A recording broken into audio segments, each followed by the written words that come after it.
Let's start off today with going through or carrying on where we ended off last time. We have our little bracket created with holes for the screws to go through, but as we mentioned, we've got very thin section here that's probably not going to work on most prints, which we probably want to get rid of. Another issue that I've realized is that if you try and screw a screw in there, it's obviously going to butt up against your brace here, and you're not going to be able to do that. So we need to produce a cutout for your screw to go flush against the bottom as well. First of all, let's do the cutout of this little bit there. So we'll do that with an actual cube. Right, we'll start with the normal cube command, our coordinates, and we'll also make it center justified. Right. Once we've gotten to that point,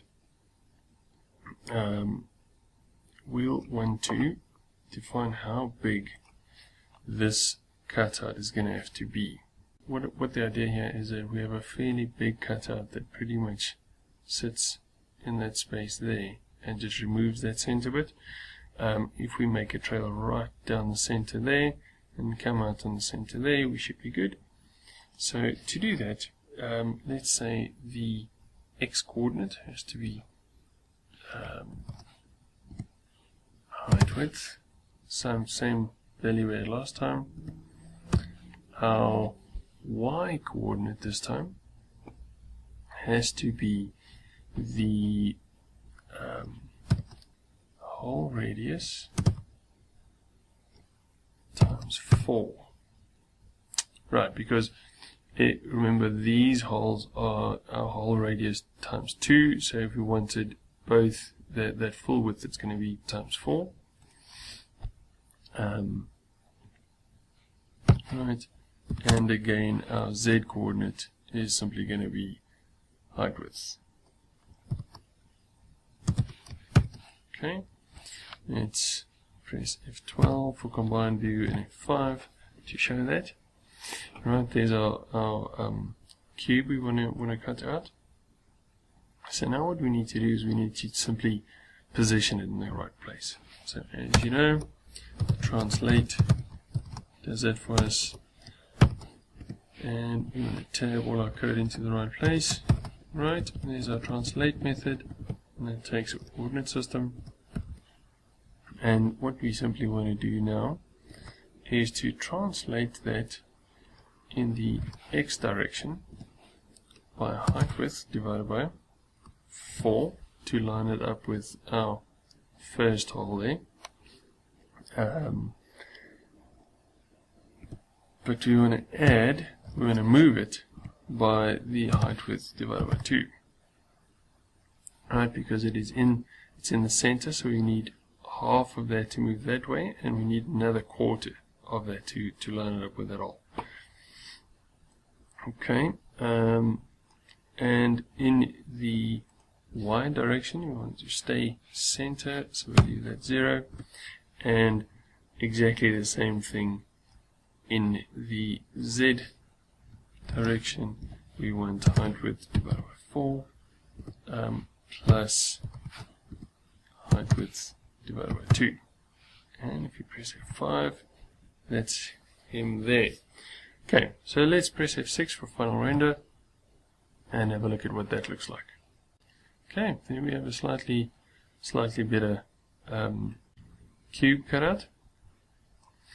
Okay, the next little bit we want to do is just implement these little cubes there. So the way we do that would be to simply take these two. So let's go back to combine view F5. What we want to do is pretty much just take these big cutouts and simply move them to those two holes as well, and then bring them closer by this 0.1 we left in there last time. So the easiest way to do that is simply to take a copy of that, paste that in. Right, so now we have 2, so all we need to do now is, instead of doing divided by 4, or we do want the quarters, but we want to times it by 3 to get into the third quarter, and exactly the same thing here, times 3, If we go to 5, we'll see there they are, but they still at 0.1 units off the floor. We'll bring those back in spec and F5. Right, so if we press F6 now, we'll see it is pretty much a usable bracket. Okay, and there we are. That's a fairly usable bracket. The one little thing I'd like to add, just for aesthetic reasons, is a little bit of a cutout on these two edges. I've seen a lot of the brackets that you can buy has a little cutout. So again, to do that, I went back to had a look at Pythagoras, right? So I wanted to cut out 1/8 of the length, because we said that was 1/4 the size. I wanted to do roughly half that, 1/8. So I used Pythagoras to work out if I know the length of the slope, and I know how deep I want to cut it, because I want to cut it into the half, the thickness there, I can work out where to position this thing on the x-axis. And with a little bit of playing around, I'm not going to go through the details of that. You can go and look up high school maths on your own. I've pretty much added this bit of code to the end, and I'll quickly walk us through that. So we want this little cube, which is 1/4 of height width, the same depth to get the same width cut out, the same thickness, right? And I made it divided by 4 just so that it can, so that we make sure we cut it all the way. I got the same thing for the z-axis version. And what I've done is I've rotated it by 20 degrees. So instead of a flat cube like that, it'll slope down a little bit like that. And then the positioning aspect is simply height width minus the Pythagorean formula that I spoke about a moment ago. And if we press F12 for our combined view, F5, you'll see the two little cutouts there, and there. If we press F6 for a final render, okay, and there we are. So let's test this guy a little bit. So if we make this 80 by 80, press F6, and renders for a little bit again. Okay, and then we have a bracket. Everything still works nicely. Everything still fits, rounded corners, nice little cutouts. You can get a screw in all the different holes, and there we are.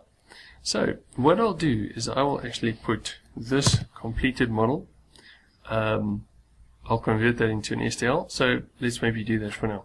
I'm going to go back to the 40 by 40 version, and what I'll do, the way to generate an STL file for this, which you'll use to send into your slicer for 3D printing, is you have to have produced the final render, right? So the final render is what I call a final render, is a compile and render. If you press F6, once you've pressed F6, like we can see here, you can export the STL file, and you can, as you can see, I've done that before. You can export the bracket.stl. If you save that, yes, I want to replace it, and off it goes.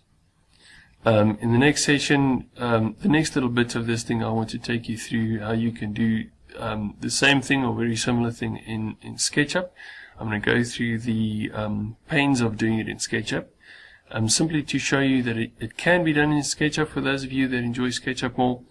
But then in the subsequent sections, I will go through the reasons why you would use SketchUp and not necessarily using it for producing STL files to print from. But the fact that you can means you can do very, very complex stuff in a fairly simple and intuitive way of sketching and still make it work. I will also load this bracket onto Thingiverse, and I'll add the link to that model in the comments below. Okay, so during the last session, we went through creating a 90-degree bracket that is 3D printable in OpenScad. What I want to take us through today is just doing the same thing in SketchUp. Now, I'm going to do it in two ways to show you the specific differences and the ways you want to cope with these things. But let's try initially to do it in a similar way that we did it in SketchUp, and that would actually highlight some things you have to look out for in SketchUp in terms of making something 3D printable. Okay, so as we did with the other one, let's start creating our squares. 40, 20. By the way, you can type these in. Notice in the corner here, when I type, if I type 40, 20, you can be fairly accurate.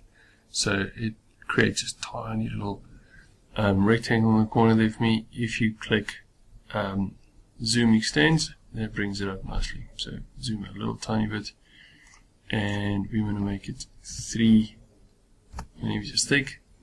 Again, remember that I typed that value in to get it exact. So to keep this consistent with what we did in OpenScad, I'm going to remove this block half the width down, so 1.5. So how you do that is move it in the, you'll see it says on blue axis. So once you've got it locked to the y-axis effectively, you can now type a value, so 1.5, and enter, and that's moved in an exact value. So I want to now rotate this object 90 degrees, click it on the exception point, or the origin in SketchUp, pick a spot anywhere on the x-axis and rotate.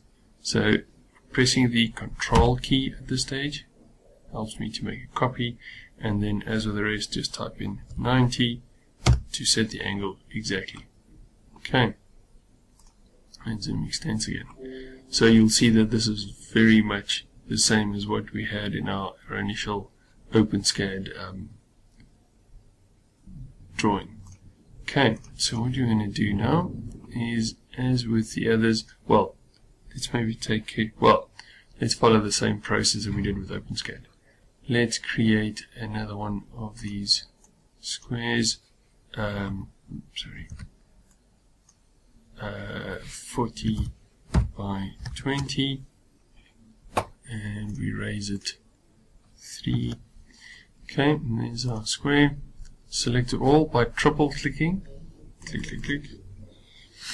Okay, what we can do now is click the move tool, mousing over, and you'll see it locks to the midpoint, right?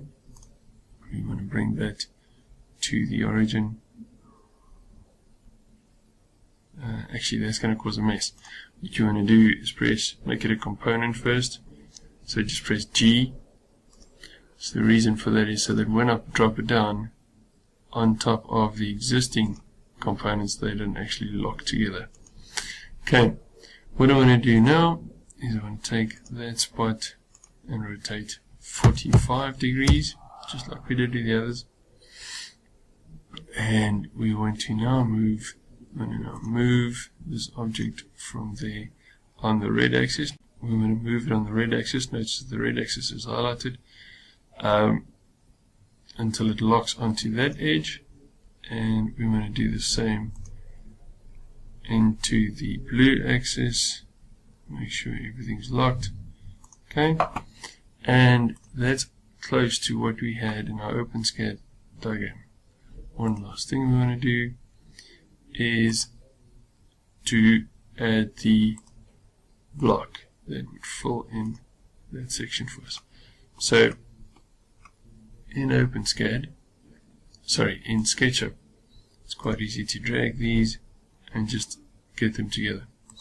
You can then notice that this is a different color, right? So what that means is that the face is reversed.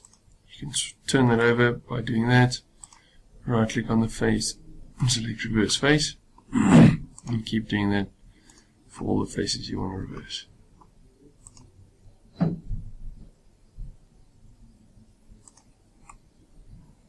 Okay, this is one of the quirks with SketchUp. It sometimes leaves things open. Oops. Okay. And so this is now the point where we're going to get to deal with the little quirks of SketchUp.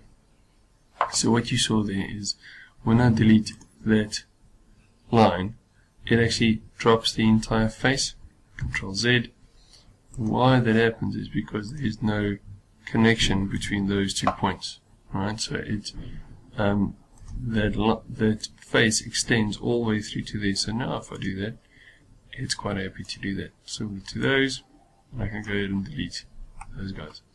So before I delete these final 2, let me show you why I'm doing that. If we zoom into this model, so I'm going to go straight through the face. I'm going to go, keep going, keep turning the wheel, and right. So now we're inside. So now you can see that SketchUp has left these internal structures, so we can delete, and that's effectively what we're deleting when we're deleting these guys. But to make your model 3D printable, those are the things that bite you when you haven't confirmed that your models don't have these internal structures, because if you convert that to an STL file, it will actually try to physically print those internal structures, which obviously causes all kinds of havoc with your design. Okay. So the reason this is happening is because this is still a component, so we are going to have to just explode that to make it back into a normal object or normal part of the model, and we should now be able to remove that. Right, and do the same through there, and there we go. We're in pretty much the same spot we were in with the OpenScad document, with the OpenScad models. But if you want to have a quick quiz at what this looks like, one option is to turn your face style into X-ray mode.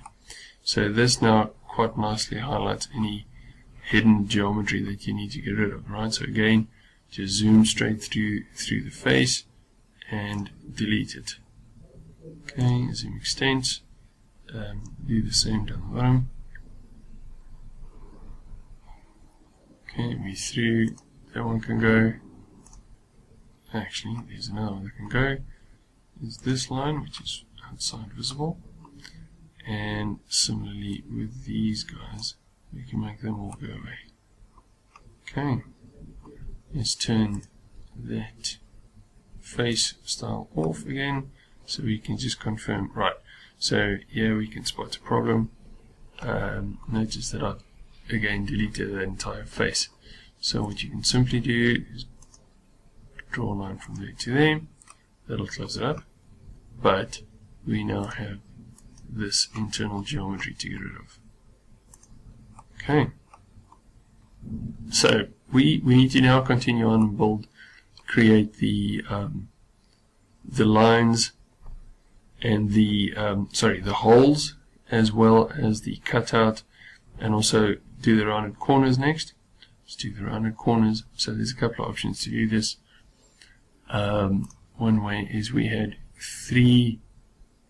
radius of 3 mm cutout corners, so we're going to do 1.5. Use the measuring tool. 1.5, 1.5, right. Do the same thing here. 1.5. So notice that I'm typing all these values, right? So I'm not. These are correct and they are measurable and that kind of thing. It's not just random stuff. When you draw the arc, I find this one works quite well with this type of measuring we just did. Zoom in, grab the center, first extend, and draw your arc. Okay, and what you can do now is simply push that out to the bottom, and off it goes. Okay, we'll do that for the other corners as well. Notice that if I push it up or down, if I push and it aligns to the bottom edge, that'll make the final bit of it actually go completely away. Again, let's do the same here. Right, and push that out of the way in line with that. And the last one. So, as I said in the first tutorial, one of the downsides of using SketchUp is that your model is no longer parameterized as it was with OpenScad. However, although I'm using it to model something very simple now, I would generally use OpenScad to do this. The thing you want to model in OpenScad are these kind of components. What you want to do in SketchUp are your system level components, where you have loads of these little things that you need to put together to make sure everything fits, for which I find SketchUp to be much more friendly.